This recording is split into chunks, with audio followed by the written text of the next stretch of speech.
किसान के नाम पर माननीय सभापति महोदय केवल राजनीति करना चाहते हैं। ये देश को अराजकता में झोंकना चाहते हैं। लेकिन मैं पूरी जिम्मेदारी के साथ कृषि मंत्री के रूप में कहता हूं, प्रधानमंत्री जी के नेतृत्व में खेती को लाभ का धंधा बनाने में और किसानों की आमदनी दुगनी करने में कोई कसर नहीं छोड़ेंगे। हम दिन और रात काम करेंगे। कई फैसले लिए हैं और आगे भी किसान हितैषी फैसले लिए जाते रहेंगे। धन्यवाद माननीय सभापति महोदय। माननीय सभापति महोदय, दलहन की खरीद वर्ष 2004-05 से 13-14 तक केवल 6 करोड़ मीट्रिक टन थी। 6 लाख मीट्रिक टन, केवल 6 लाख मीट्रिक टन, जो बढ़कर अब 1 करोड़ 67 लाख मीट्रिक टन हो गई है। ये घड़ियाली और सुबह।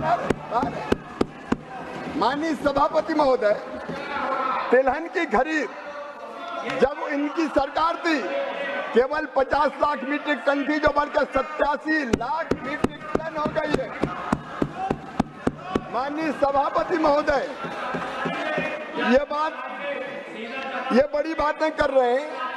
प्रमोद जी, धान की खरीद के लिए प्रमोद जी न्यूनतम क्या तरीका है? कुछ तो सोचिए,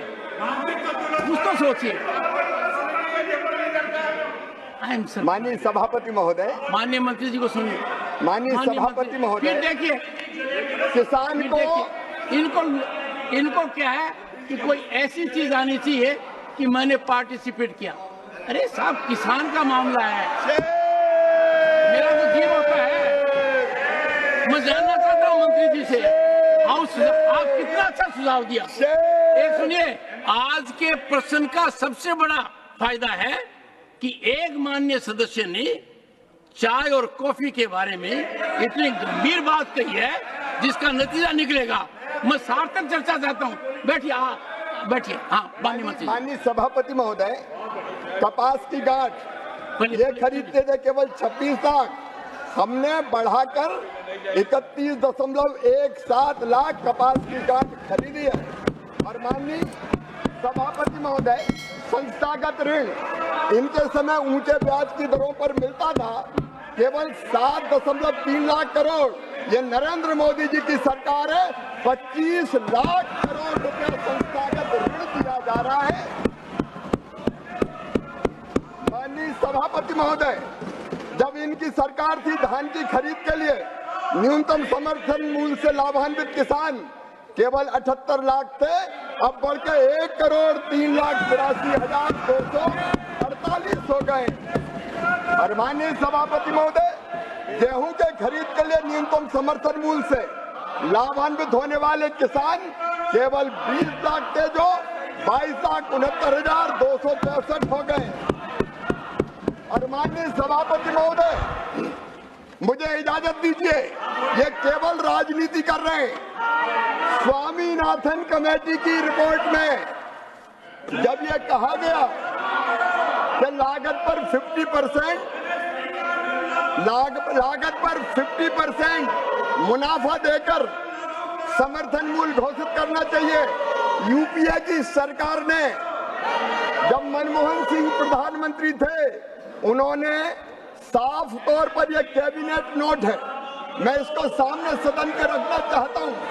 इन्होंने ये कहा कि एमएसपी को उत्पादन की भारित औसत लागत से 50% अधिक तय करने की सिफारिश पर यूपीए सरकार ने कैबिनेट में यह कहते हुए स्वीकार नहीं किया कि सीएसीपी द्वारा प्रासंगिक कारकों की व्यवस्था पर विचार करते हुए एक वस्तुनिष्ठ मानदंड के रूप में एमएसपी की सिफारिश की गई है। इसलिए लागत पर कम से कम 50% की वृद्धि निर्धारित करना बाजार को विकृत कर सकता है।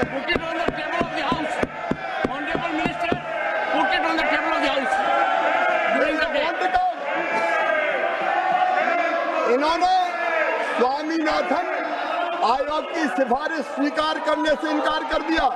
ये कांतिलाल भूरिया जी का जवाब, तत्कालीन कृषि मंत्री, उन्होंने कहा कि स्वीकार नहीं किया जा सकता। सम्मानी शरद पवार जी का जवाब, जो सरकार में मंत्री थे, उन्होंने भी कहा कि सरकार सीपी की सिफारिशों के आधार पर एमएसपी तय करती है और इसलिए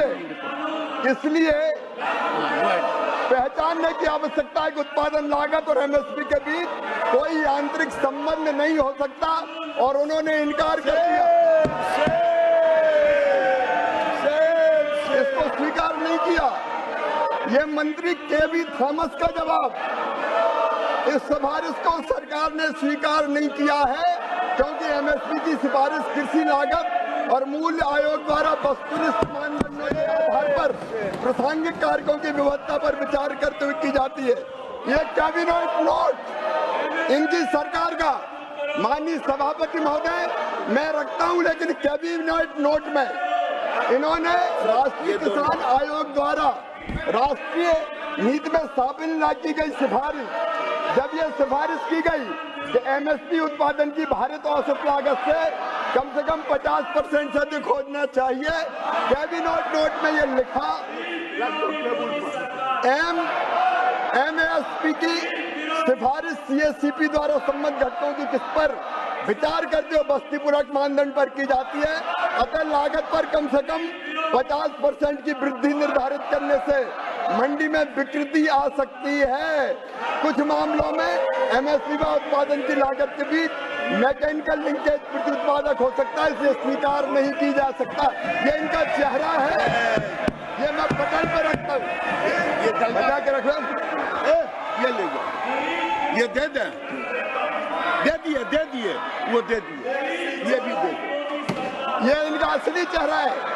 ये किसान के नाम पर माननीय सभापति महोदय केवल राजनीति करना चाहते हैं, ये देश को अराजकता में झोंकना चाहते हैं। लेकिन मैं पूरी जिम्मेदारी के साथ कृषि मंत्री के रूप में कहता हूं, प्रधानमंत्री जी के नेतृत्व में खेती को लाभ का धंधा बनाने में और किसानों की आमदनी दुगनी करने में कोई कसर नहीं छोड़ेंगे। हम दिन और रात काम करेंगे, कई फैसले लिए हैं और आगे भी किसान हितैषी फैसले लिए जाते रहेंगे। धन्यवाद माननीय सभापति महोदय। Shri Bansilal Gurjar after supplementary. Nothing is going on. माननीय सभापति महोदय, मैं माननीय मंत्री जी से, जैसे उन्होंने कहा है, पर मैं पूछना चाहता हूं कि 2004 से 2013-14 के बीच में दलहन की खरीदी कितनी की गई और 2014-15 से 2024 के बीच में दलहन की खरीदी कितनी हुई है? क्या सरकार ने देश को दलहन उत्पादन में आत्मनिर्भर बनाने के लिए कोई योजना बनाई है? यदि हाँ, तो तत्संबंधी ब्यौरा क्या है और अब तक की प्रगति क्या है? महत्वपूर्ण प्रश्न है माननीय सभापति महोदय, बंसीलाल जी ने बहुत महत्वपूर्ण सवाल पूछा है। मैं फिर ये जानकारी देना चाहता हूँ कि 4-5 से 13-14 के बीच में केवल 6,29,00,000 मीट्रिक टन दलहन खरीदी जाती थी और हमारी सरकार, मोदी जी की सरकार 1,70,00,000 मीट्रिक टन दलहन खरीद रहे हैं, 25 गुना ज्यादा खरीद रहे हैं। और आदरणीय माननीय सदस्य बंसीलाल जी ने कहा है, वो विद्वान कृषक हैं, मैं निवेदन करना चाहता हूं कि दलहन के उत्पादन को बढ़ाने के लिए इस बार हमने तय किया है कि मसूर, उड़द और तुअर पूरी मिनिमम सपोर्ट प्राइस पे खरीदी जाएगी। चिंता न करें, देश का किसान दलहन पैदा करे, हम खरीदने का काम करेंगे।